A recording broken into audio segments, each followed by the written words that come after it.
नमस्कार, मी राजश्री. माझ्या चॅनलवर खूप खूप तुमचं स्वागत आहे.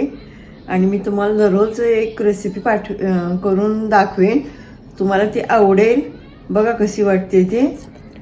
आणि सबस्क्राईब करा आणि बेल आयकॉन दाबा. हां, चला तर मग आता तुम्हाला माझ्या शिऱ्याची रेसिपी दाखवते. आणि हे बघा, हे ड्रायफ्रूट्स आहेत. हा रवा आहे, ही साखर आहे आणि हे थोडंसं चवीपुरतं मी मीठ घेतलं चिमटभर. आणि हे तूप आहे, हे वेलदोडीची पावडर आहे. तर आता आपण शिरा करायला सुरुवात करू. तर मी पहिल्यांदा तूप रवा आता बघा ह्या पद्धतीने भाजलेला आहे. ह्याचा गुलाबी कलर आलेला आहे. आणि माझं 1 वाटीचं श्रम हे 6 ते 7 मिनिटं लागले. पण तुम्हाला जास्तीचं जर करायचं असेल तर जास्त वेळ लागेल तशी तुम्हाला. आणि हा बघा रवा तुम्हाला, हा रवा असा आणि हा बघा असा, हा पांढरा शुभ्र रवा आहे आणि हा गुलाबी कलरचा आहे. मी मगाशी 2 स्पून टाकलेत. आता मी हे 3 स्पून टाकणार आहे. 3 चमचे टाकणार आहे तूप. हे बघा, म्हणजे एकूण 5 चमचे झाले तूप. आणि आता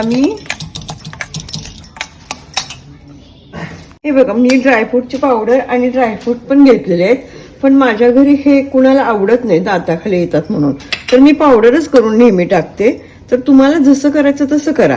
हे बघा, मी 2 टेबलस्पून पावडर टाकले. हां, मला थोडंसं तूप कमी वाटलं म्हणून मी आणखीन 1 स्पून टाकला, तुपाचं घातलं. आणि आता मी पाणी घालणार आहे. हे बघा, तर मी ज्या वाटीने रवा घेतला त्याच वाटीने मी, आणि गरम केलेले पाणी आहे, 3 वाटे घेणार आहे पाणी.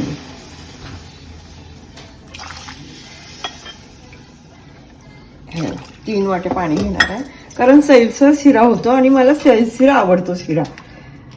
तुम्हाला जसं पाहिजे तसं तुम्ही करू शकता. पाण्याचं प्रमाण कमी जास्त पण करू शकता.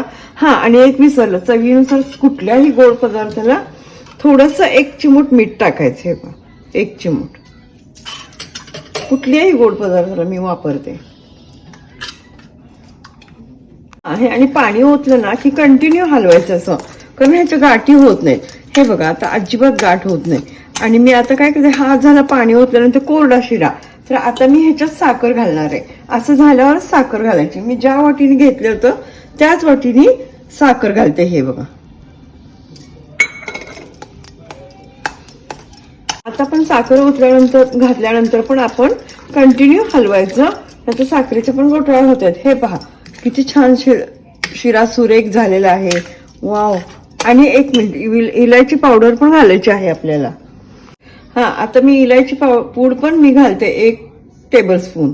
छोट्याशा टीस्पूननी इलायची पावडर टाकलेली आहे, टेबलस्पूननी नाहीये. मी चुकून बोलले तुम्हाला. हां, आता मी ना ते काढून घेणार आहे ह्याच्यामध्ये, बाउलमध्ये. बघा किती छान झालंय. आणि चिकटपणा अजिबात नाही शिऱ्याला, एकदम फर्स्ट क्लास झालेला आहे. वा, काय सुंदर झालाय शिरा. खूपच छान झालाय. आणि लहानांपासून मोठ्यांपर्यंत सगळ्यांना शिरा आवडतो. माझ्या घरी तर सगळ्यांना आवडतो शिरा. माझ्या छोट्या नातवाला तर एवढा शिरा आवडतो की काय विचारायला नको. हां, तुम्ही पण करून बघा ही रेसिपी. कशी वाटली ती सांगा मला कमेंट करून. आणि लाईक करा, सबस्क्राईब करा. आणि परत मला सांगा तुम्ही कसली रेसिपी पाहिजे तुम्हाला, ते कळवा मला, मी करून देते तुम्हाला.